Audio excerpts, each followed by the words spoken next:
গাজীপুরের হোতাপাড়া থেকে ফিরোজ আলী পর্যন্ত ৫ কিলোমিটার রাস্তাটির বেহাল দশা। তবে এর মধ্যে ২ কিলোমিটার রাস্তার অবস্থা খুবই খারাপ।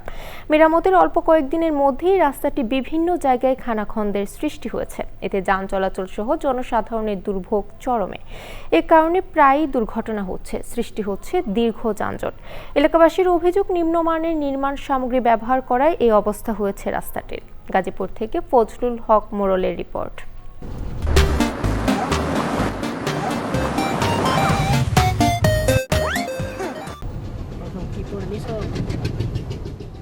গাজীপুরে হোতাপাড়ার এই রাস্তাটি এলজিইডি বিভাগের ঠিকাদার অল্প কিছুদিন আগে কাজ সম্পন্ন করার পর ৫ কিলোমিটার রাস্তার মধ্যে মণিপুর বাজার থেকে সড়কঘাট ব্রিজ পর্যন্ত ২ কিলোমিটার রাস্তা নির্মাণের ১ মাসের মধ্যেই বিভিন্ন জায়গায় খানাখন্দের সৃষ্টি হয়।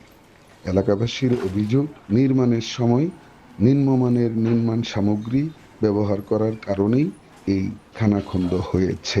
রাস্তাটা যখন সংস্কার করে তখন আমরা এখানে তাদেরকে বলছি যে ভাই এভাবে তো রাস্তা হয় না, জায়গায় গাঁথা হয়ে গেছে, আপনারা বুঝবেন না। এই রাস্তায় হাজার হাজার মানুষের যাতায়াতের সমস্যা সহ প্রায়ই দুর্ঘটনা ঘটে এবং যানজটের সৃষ্টি হয়। রাস্তায় গাড়ি ফাইসা যায়, আর এক দেড় দিন প্রায় ফাইসা থাকলে বসে থাকতে হয়, পুরা জ্যাম হয়ে যায় রাস্তায়, সামনে প্রচুর ভাঙ্গা। এই রাস্তা দিয়ে টাঙ্গাইল, কালিয়াকৈর, শ্রীপুর সহ হাজার হাজার মানুষের চলাচল। নির্মাণের অল্প দিনের মধ্যে রাস্তাটি চলাচলের অনুপযোগী হওয়ায় স্কুল কলেজগামী শিক্ষার্থী ও শিল্প এলাকার মানুষের ভোগান্তি বেড়েছে। যখন বৃষ্টি হয় প্রচুর পরিমাণ পানি জমে গাড়িগুলো উল্টে যায়।